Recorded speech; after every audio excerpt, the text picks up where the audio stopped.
So before we get started, I would like to ask you guys to please smack that like button if you haven't so far down below, because that helps a ton for YouTube to notice the channel, know that we're here doing our thing every week. And if you're new to the channel, welcome. My name is Harvey Newman. I like to share my passion for animation here in this channel, and I hope you guys enjoy it. And if you do, please subscribe. In this episode, I wanted to tackle internships in the games industry. There's a lot of that going on right now.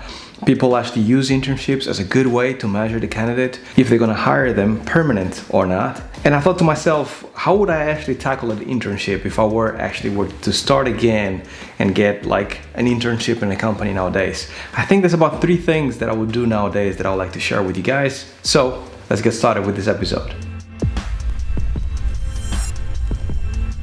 Something to keep in mind is that if you actually get an internship, for us internally as developers, we go through the same process as hiring someone.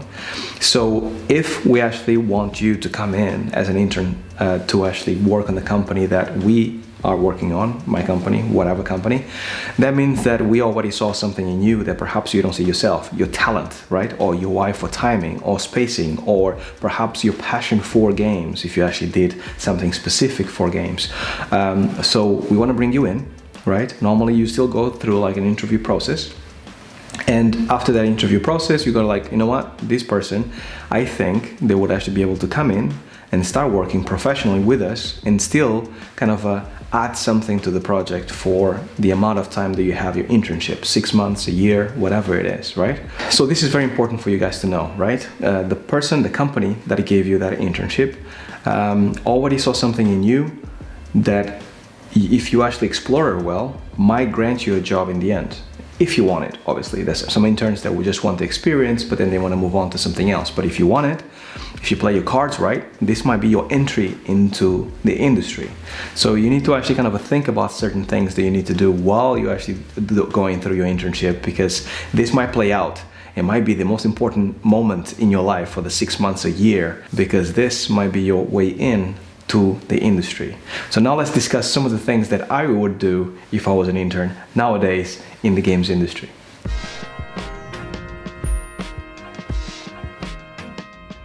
Now, the first thing that I would advise you, if you are an intern, really big company, really big game, something like dream job that you definitely want to stay in after you finish your internship, pay attention to what's going around you, right? Deep concentration, deep observation, I should say. Pay attention to everything that goes around you as soon as you go through the door. I've seen interns in my time that they actually, because they finish university and because you are a big fish in the university, because you've done so many things and your peers, the other students, keep telling you how good you are, you come with this boisterous attitude to the studio. As soon as you get started, you think, I deserve to be here because I worked hard for 3 years in my bachelor's degree, and therefore I need to be here, and you know, I'm no less than anybody else. And that is very true. But the problem is having that attitude, and if you're just an intern, will probably kind of throw all kinds of red flags to developers like myself, because if you have that attitude, people don't want to be around you, especially if you're an intern. So as soon as you actually come through and you already have a bad attitude and you have to work with other people for a long period of time, because it takes years for you to develop a game, and you've only been like hired for 6 months and you already have red flags with this person, with this intern, it probably means that you're not going to get that full-time job at the end of the road, right?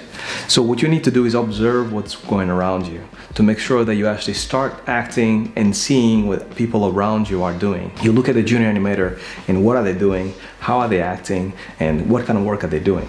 And then look at the most senior animator in the team. Do the same thing. What are they doing? What kind of work are they doing? How are they talking to you? What's their personality?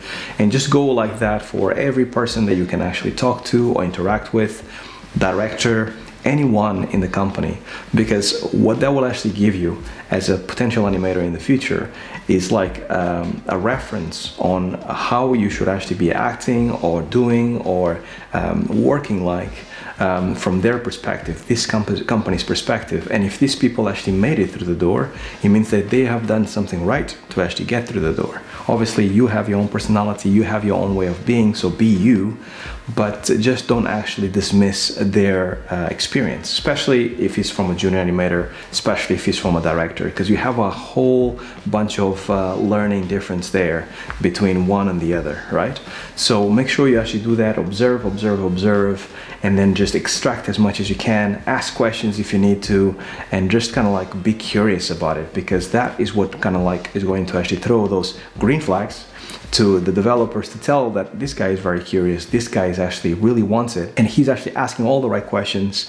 Therefore, he's trying to kind of find a way to fit in within the company instead of being the person that actually, nah, this guy is actually kind of being a bit of a jerk, therefore we don't want him here, right?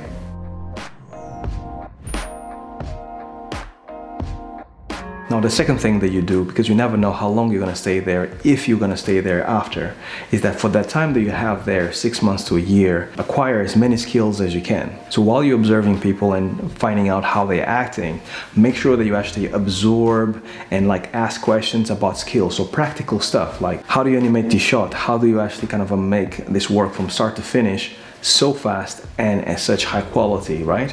If you actually have a director or someone that actually is a very high level, how do you manage the team? How do you actually get the project from start to end?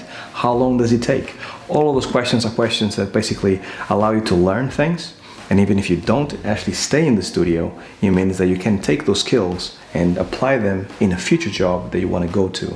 So that's very important for you to actually acquire as many skills as possible. So you actually on sprinting mode as soon as you go through the door of the studio, and as soon as you sit down on that desk for your first day of your internship, it's time to go, it's time to learn, it's time to absorb as much as you can, because the more you absorb, the better career you're going to have in the future. So don't wait for you to get that full-time job to start acquiring skills, because I have met people, they're just saying, whenever I get my full-time job, then I'll actually properly work.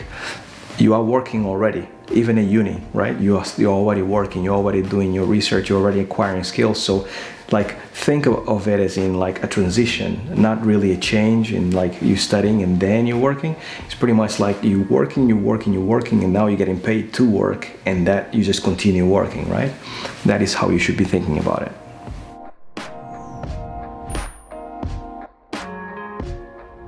The two previous points are very important, but it's also important for you not to be afraid to kind of experiment and try different things as you are working in the studio. Because what that will give you is actually a bouncing board from everyone around you to tell you if this is right or if this is wrong professionally. And when you are in a professional environment, things change completely from your uni, right? Because now you're dealing with a project and things need to be done to a certain quality in a certain time period in order to hit a deadline. Doesn't matter if it's 2-week deadline or if it's a 3-month deadline, whatever it is, it needs to hit a deadline. So the more you experiment with things, doesn't matter if it's animation quality or tools or pipeline or asking questions, experiment with a bunch of stuff. Tell your peers around you, is this right? They will tell you yes or no. If it's a no, don't be offended. This is just you trying things as an intern and then moving on.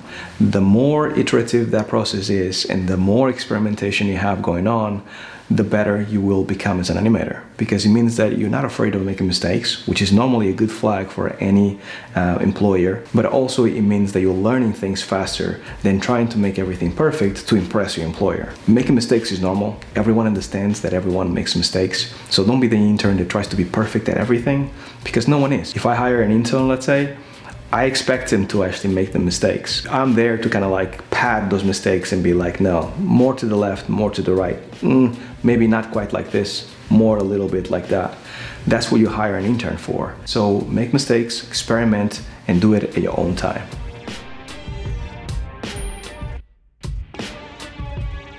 And that's all I had for you guys today. This is for all those out there that haven't really been in the industry yet and they are studying, because I'm getting a lot of comments about like, what about internships? How do they work? Do you have any advice for internships? And how do I get into the industry?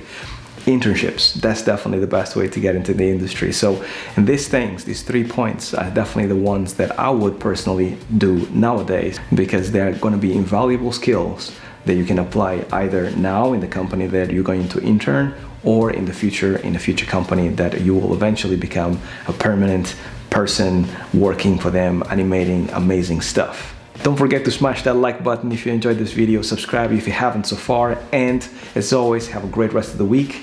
Stay well, stay safe. Peace.